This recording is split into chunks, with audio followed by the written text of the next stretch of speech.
Hi, 大家好. Good afternoon, everyone. I'm Dr. Lee from Island Hospital, and today I'm honored to share some information on robotic surgery. And with me is my two other colleagues, Prof. Okay, and Dr. Ng Khai Oon.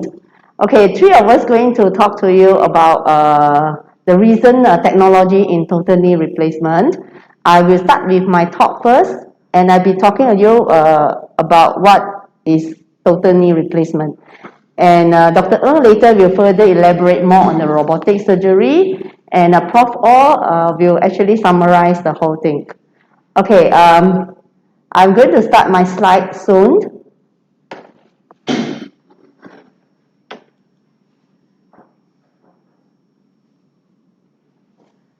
Which one to click?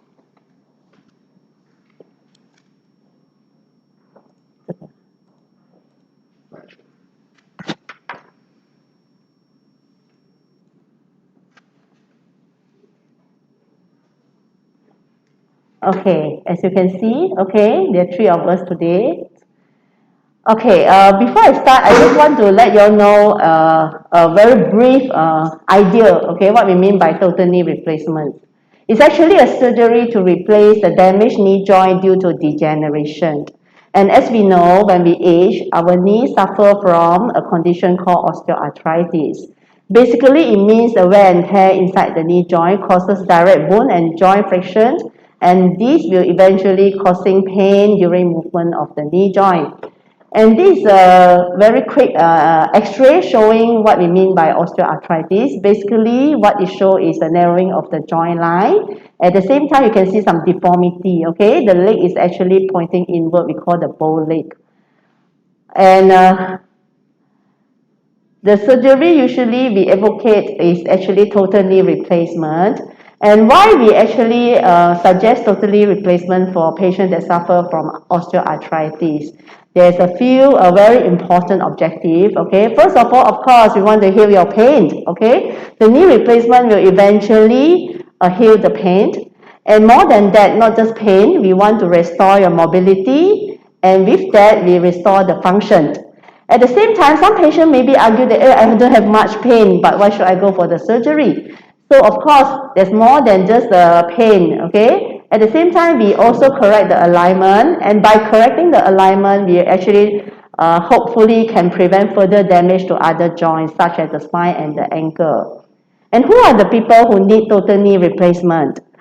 Elderly patient, okay, who still wants to be independent, okay, and saying that some younger adult who actually suffer from irreversible knee injury might also actually gain from a knee replacement so that they can be functional after that. Okay, when is the best time to go for total knee replacement? When the knee pain is not relieved by any more other type of measures such as conservative treatment, such as medication, physiotherapy, or any change of lifestyle. When the patient thinks that the quality of life is actually jeopardized by knee pain, when constant assistance is needed for activity of daily living due to knee pain, or also when there is obvious deformity noted over the knee joint. Okay, how the knee being replaced? Okay, a lot of people have this misunderstanding. They thought we actually cut away the knee and can replace it with some metal. It's not true, okay? Basically, we do not resect the knee joint. We remove the unwanted debris or damaged cartilage, we clear all the bone spur, and we resurface the knee joint with metal and polyethylene. And this is the x-ray to show you before the surgery, okay, after the surgery. As you can see, it's just a resurfacing type of surgery, okay? So not to so worry, okay. Then you maybe ask me, how the knee being resurfaced? Conventionally, the surgeon rely on a lot of tools and instruments provided by the implant company for the measurements, and the handling and tools of instrument is very much operator dependent, okay?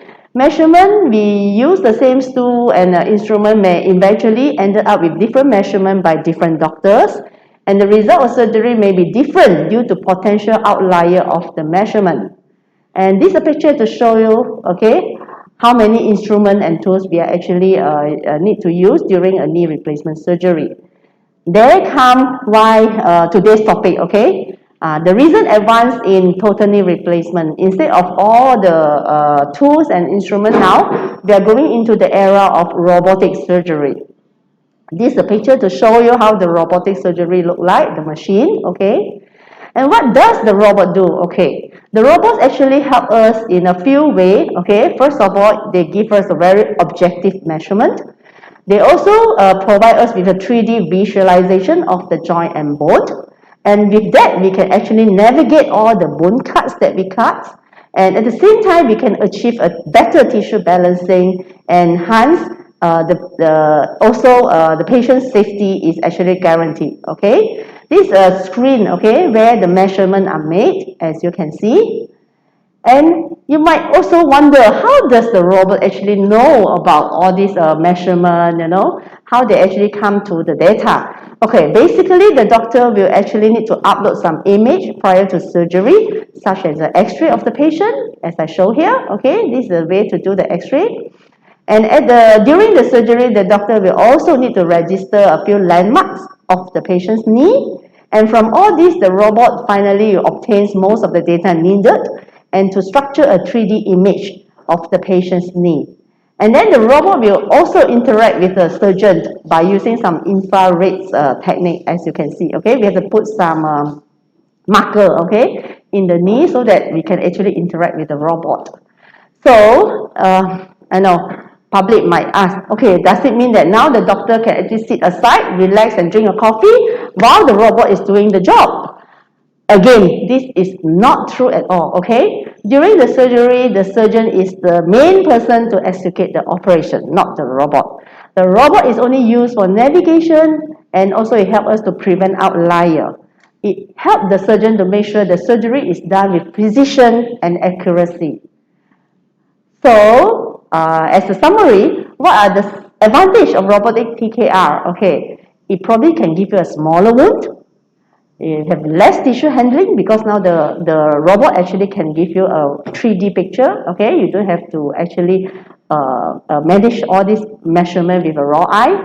And hopefully with all this, the patient will come up with a faster recovery and better outcome. I guess my colleague later will actually elaborate more on this. And of course, nothing is perfect, okay? There are also some disadvantages. First of all, it's of course more expensive than the usual conventional total knee replacement. And it probably need a longer surgery time because we have to do some registration. And there probably was some extra incision for the to put the pin tracker. Okay, this comes to the end of my presentation. I pass it to Dr. Ng to tell you more precise on how the robotic works, okay? Hi, good afternoon. I'm Dr. Ng here. All right, I would like to bring you through how the robotic assisted total knee replacement surgery is done. Okay, it may be a little bit technical, but I hope you have a clear insight of what we are doing. Okay, so we have extra devices to do this surgery. What you can see from the slides here are a set of trackers.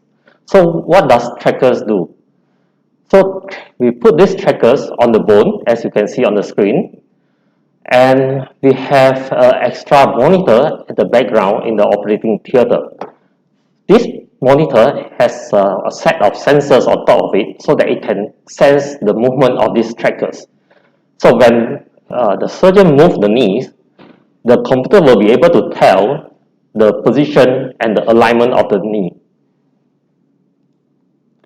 And we have to tell the computer where are the bony landmarks of the knees. So we have to use the trackers to point to certain points on the bones to let the computer knows about the size and the shape of these bones. And with this registration, the computer will match and compare to the X-ray which has been done by the patient before the surgery. With that, we can get exactly the size and the shape of the bones of the patient so that an accurate implant can be put in and to ensure a good result of the surgery. Compared to the conventional one, of course, we are using our raw eyes to make adjustment and to make the arrangement. But with this advanced technology, the computer will help us to know exactly how much the bone cut we should go for. So in the next slide, I'll show you the robotic arm, which is the crucial part of this surgery. As you can see, there's a machine and there's a long arm with a tiny instrument attached at the end of it. As you can see clearer, okay, this is the cutting jig that we use to cut the bone. So it's all controlled by a robotic arm. Okay, I will show you a video of this. Okay, just concentrate around this area. This is the cutting jig that I mentioned just now. So when we move the cutting jig nearer to the bone, the computer will sense the motion of the knee, and when we try to move the knee around, you can see the computer arm, this robotic arm move together as well.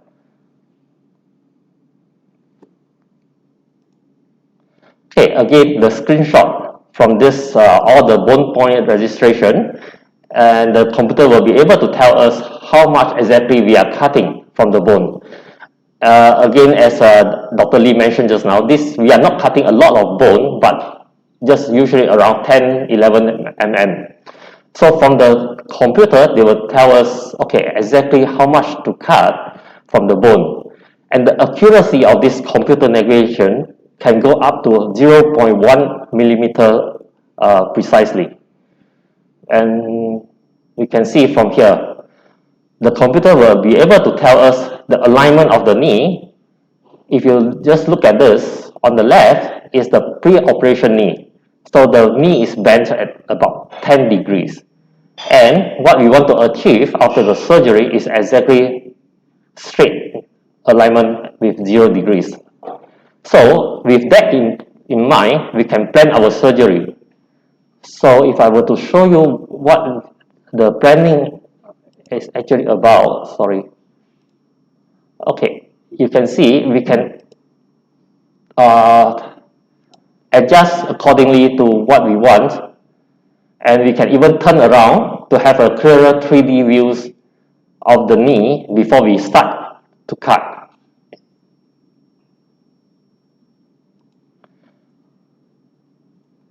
Okay, conventionally, we use a rod to put inside the canal of the bone to get the alignment. But you can see from here, the rod is very tiny as compared to the canal of the bone. So there's always some juggling and some movement around it. So there may be some misalignment when we do the bone cut. So with robotic assisted knee surgery, this step is omitted, and we do not have to put in this rod, and we can use the robotic arm to give us an exact alignment of what we want to cut to achieve the best outcome. And another advantage of having without doing this rod is we can reduce the bleeding from inside the bone because we are not poking anything inside the bone marrow canal.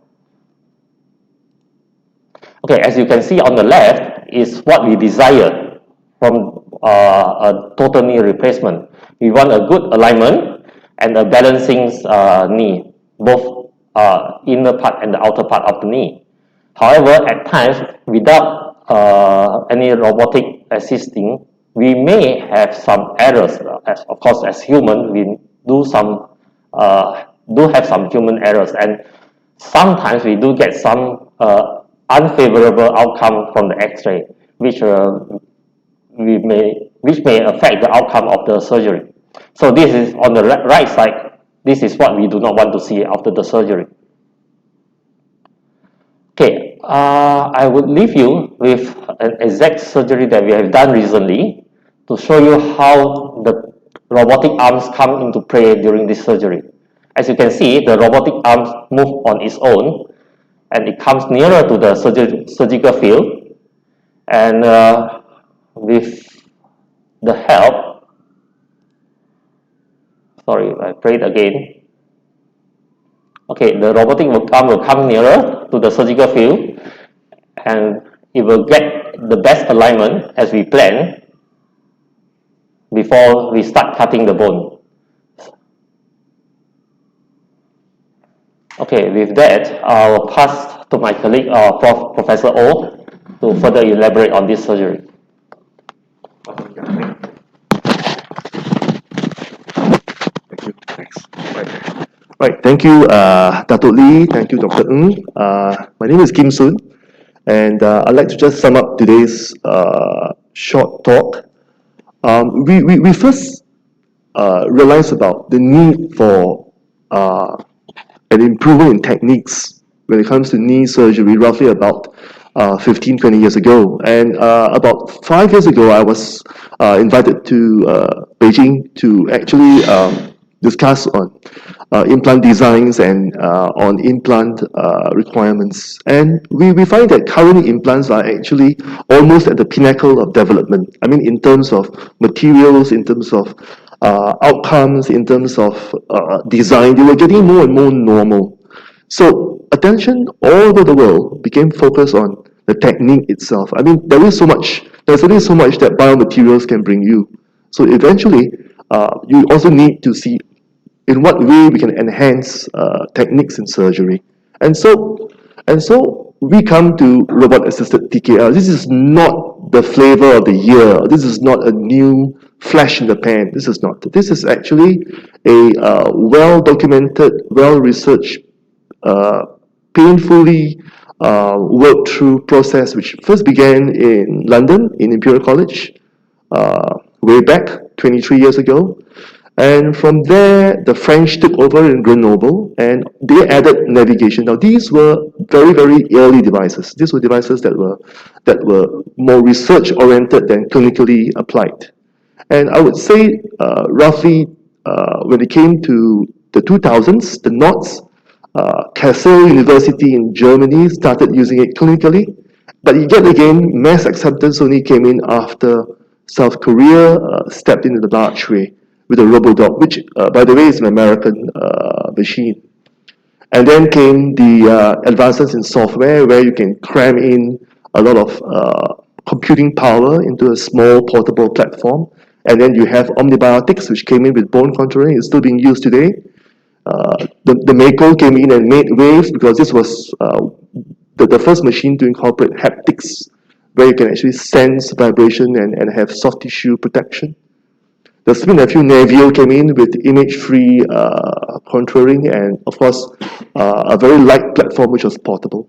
And, of course, now we have the ROSA, which is an X-ray-based machine. It has bone morphing terrain mapping and surfacing. And all these machines are basically machines that have been tested and have stood the test of time as well.